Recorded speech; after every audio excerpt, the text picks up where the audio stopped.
I should certainly pay more respect to an honest dog wagging his tail than to 100 such demonstrations of human regard of fake friendship.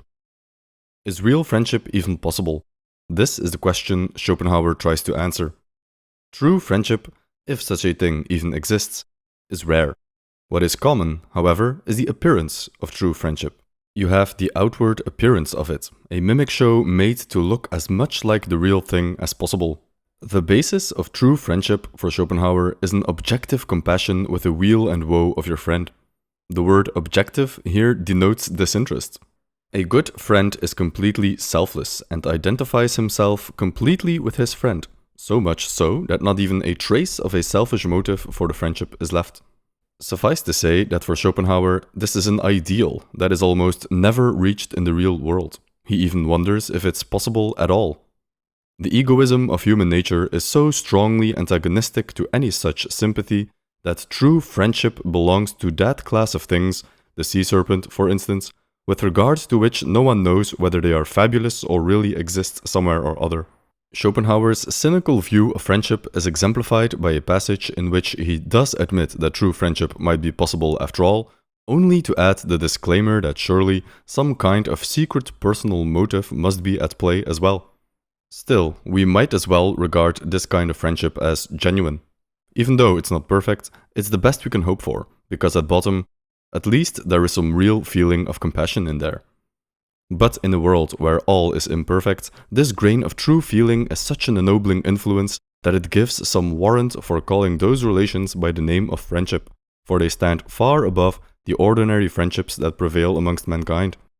The latter are so constituted that, were you to hear how your dear friends speak of you behind your back, you would never say another word to them.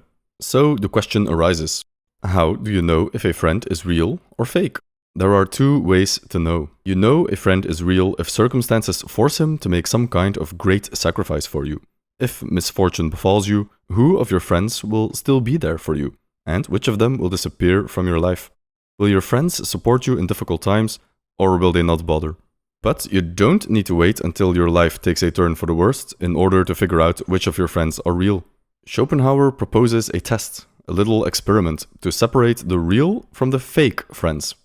You should tell him the news of some kind of misfortune you recently encountered. It could be anything. Maybe you lost a lot of money because of a wrong investment. Maybe you had a big fight with your significant other. Maybe you lost your job. And then, Schopenhauer advises, you need to watch his facial expressions very closely. At that moment, the expression of his features will either show that his one thought is that of true and sincere sympathy for you, or else the absolute composure of his countenance, or the passing trace of something other than sympathy, will confirm the well-known maxim of La Rochefoucauld.